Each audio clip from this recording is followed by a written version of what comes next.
Hello my YouTube family, कैसे हैं आप लोग। आई होप आप लोग अच्छे होंगे। मैं भी अच्छी हूँ। सभी मेरी प्यारी प्यारी सुंदर सुंदर बहनों को करवा चौथ की बहुत बहुत बधाई और सभी का सुहाग अमर रहे।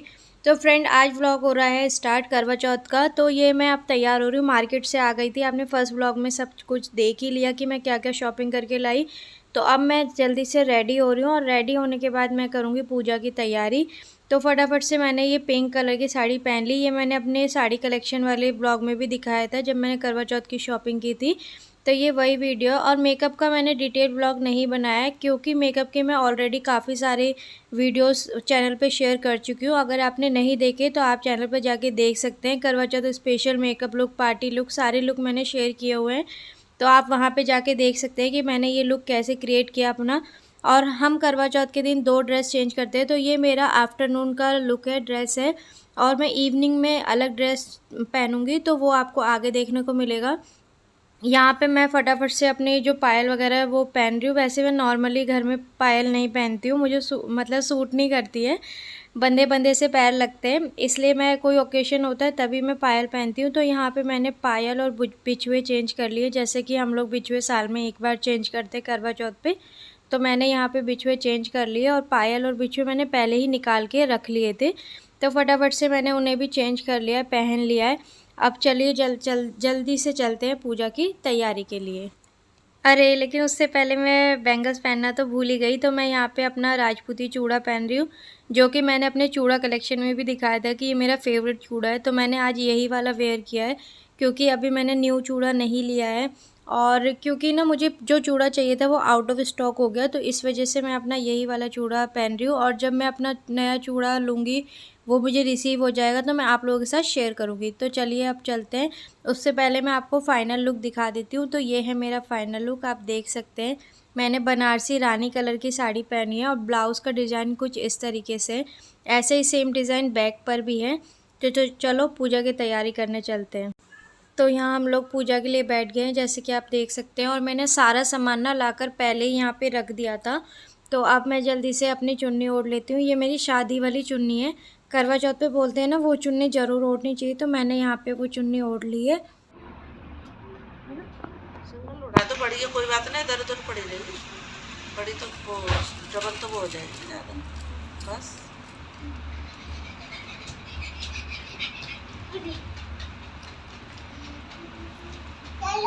नहीं।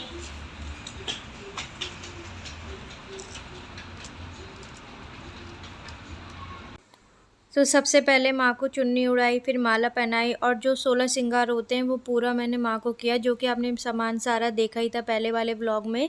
तो अब सारा माँ को पहनाया, उन्हें सजाया, पूरा श्रृंगार किया एक दुल्हन की तरह जैसे किया जाता है।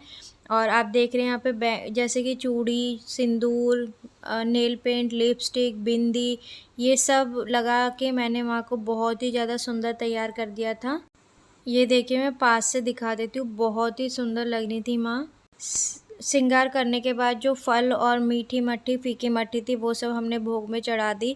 और हमारे यहाँ गुड़ के गणपति जी बनाए जाते हैं। तो मैंने यहाँ 2 डली गुड़ की लिए जो आप मेरे हाथ में देख रहे हैं। अब उन पे मैं कलावा बांधूंगी। कलावा कपड़ों के जगह पे मैं उन्हें कलावा बांध रही हूँ यहाँ पे। तो इसी तरह हमारे यहाँ पूजा होती है। तो एक मैंने मम्मी को दे दिया और एक मैं बांध रही हूँ। और इन्हें गणपति जी मानकर हम विराजमान करेंगे और उसके बाद अपनी पूजा स्टार्ट करेंगे। गणेश जी हमने विराजमान कर दिए हैं। हम आगे की पूजा करते हैं। जो करवा और कलश है उनको कलावा बांधेंगे और उन पे सातिया बनाएंगे और सबको तिलक लगाएंगे। और उसके बाद मैं मम्मी को यहाँ पे तिलक लगा रही हूँ और मम्मी मुझे तिलक लगा रही हैं, क्योंकि हम दोनों साथ में बैठ के पूजा करते हैं तो हम एक दूसरे को इस तरह से तिलक लगा देते हैं। तो उसके बाद अब क्या करते हैं, आगे का प्रोसीजर करते हैं। उसमें क्या होता है, तो आगे होता है कि उसमें कथा पढ़ी जाती है। तो हमारे यहाँ पे 5 कथा पढ़ी जाती है, जिसमें से 2 गजानन भगवान की होती है, गणेश जी भगवान की, फिर एक लक्ष्मी माता की होती है, उसके बाद होती है चौथ माता की, और उसके बाद होती है सूर्यदेव भगवान की। तो इस तरह से पूरी 5 कहानियाँ हमारे यहाँ पढ़ी जाती हैं। वही ये मैं किताब में से पढ़ रही हूँ, ये करवा चौथ की किताब है। तो इसमें सारी कहानियाँ होती है। और हमारे यहाँ इस तरह से गेहूँ से आँखें दिए जाते हैं, आँखा कहा जाता है इन्हें, और फिर ये जोड़े आने चाहिए। जब जोड़े आते हैं उसी के बाद हम सूर्य देव की जो कहानी होती है वो सुनते हैं।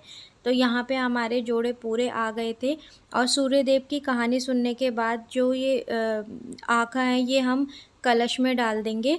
और फिर उसके बाद जब हम चौथ माता की यानी कि चंद्रदेव की कहानी जब हम पढ़ते हैं तो तब भी ऐसे ही आँखा लिया जाता है और जोड़े आते हैं, उसके बाद ही कहानी शुरू होती है।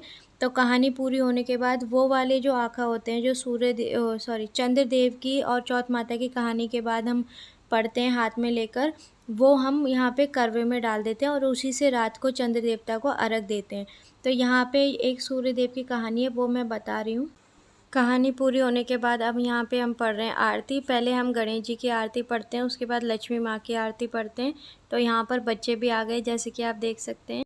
हम लोगों के साथ-साथ बच्चे भी एक्साइटेड थे, और बच्चे तो कुछ ज़्यादा ही एक्साइटेड थे। आप देख ही सकते हैं नोनू और ईशु कितने ज़्यादा खुश लग रहे हैं पूजा में।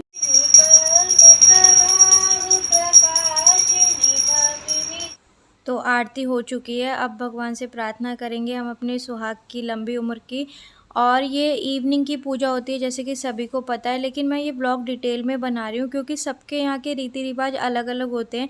तो मेरे यहाँ किस तरीके से करवा चौथ की पूजा की जाती है, किस तरह से सेलिब्रेशन किया जाता है, क्या क्या होता है, ये पूरा मैं आपको इस वीडियो में दिखाऊँगी। तो चलिए चलते हैं छत पे। वो देखिए वो रहे सूर्य देव, मैं जूम करके दिखा देती हूँ आप लोगों को। और जो ये शाम की पूजा हो रही है इसमें क्या होता है, ढलते सूरज को ही अर्घ दिया जाता है। तो इससे हम देंगे कलश में जो हमारा जल था, कहानी पढ़ने के बाद जो आँखा हमने इसमें डाला था, तो हम इससे सूर्य देव को अर्घ देंगे। और जो करवे का था वो हम चंद्रदेव को अर्घ देंगे रात को। तो यहाँ पे मम्मी जल चढ़ा रही हैं, मम्मी के बाद फिर मैं भी यहाँ पे सूर्य देव को जल चढ़ाऊँगी।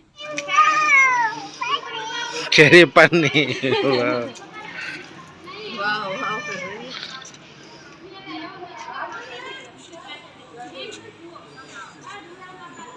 है। वो कर रही है।